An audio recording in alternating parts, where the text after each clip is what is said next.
Vasistha continued. In the Himalayas, Vayu saw the ascetic Sucika standing like another peak of the mountain. As she was not eating anything at all, she had become almost completely dried up.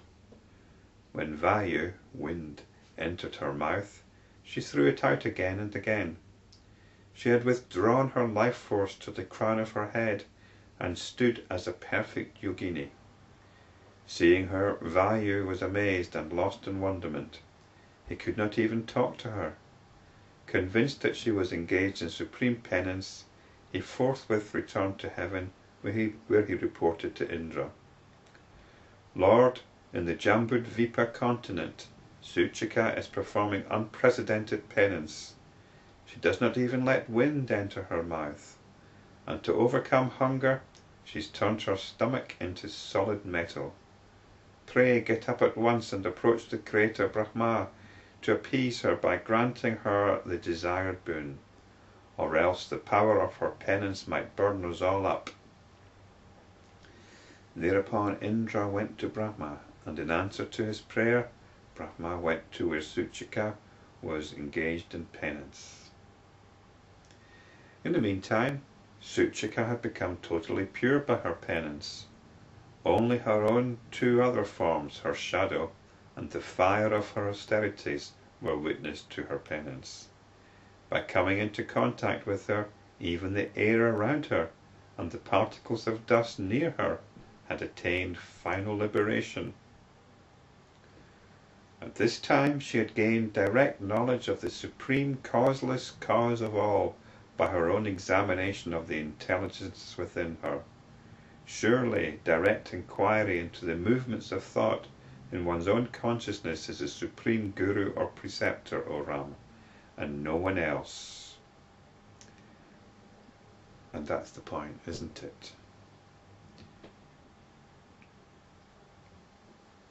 Direct inquiry into the movements of thought is the supreme guru.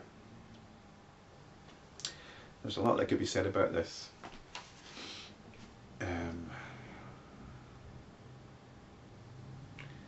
But I might leave it till later.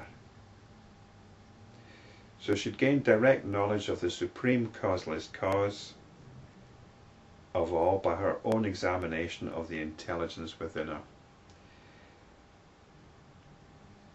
Direct inquiry into the movements of thought in one's own consciousness. This movement of thought could be understood as the movement of the attention. It could be understood as the thought stream, which is always going on in our mind. We find this when we try to meditate, when we try to concentrate. Thoughts come up.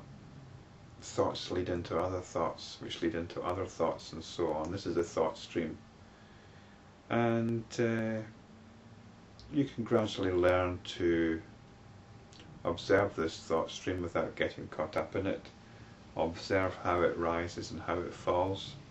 Observe the emotional or the direction that it leads in. This is wisdom, and this is what liberation is. Liberation from being caught up in the thought stream. Brahma said to her, "Ask a boon," though since she had no sense organs, she experienced this within herself. She reflected within herself in response to this, "I have reached the realization of the Absolute, and there are no doubts or wants in me.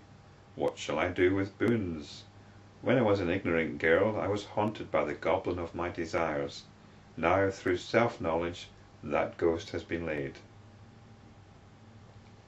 Brahma said, "The eternal world order cannot be set aside, O ascetic, and it decrees that you should regain your previous body, live happily for a long time, and then attain liberation. You will live an enlightened life, afflicting only the wicked and the sinful, and causing the least harm, and that too only to appease your natural hunger."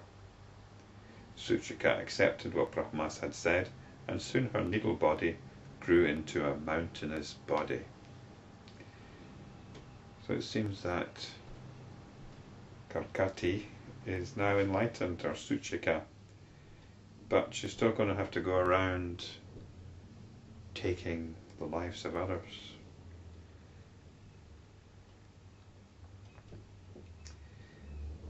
So let's see what happens to her in her new career.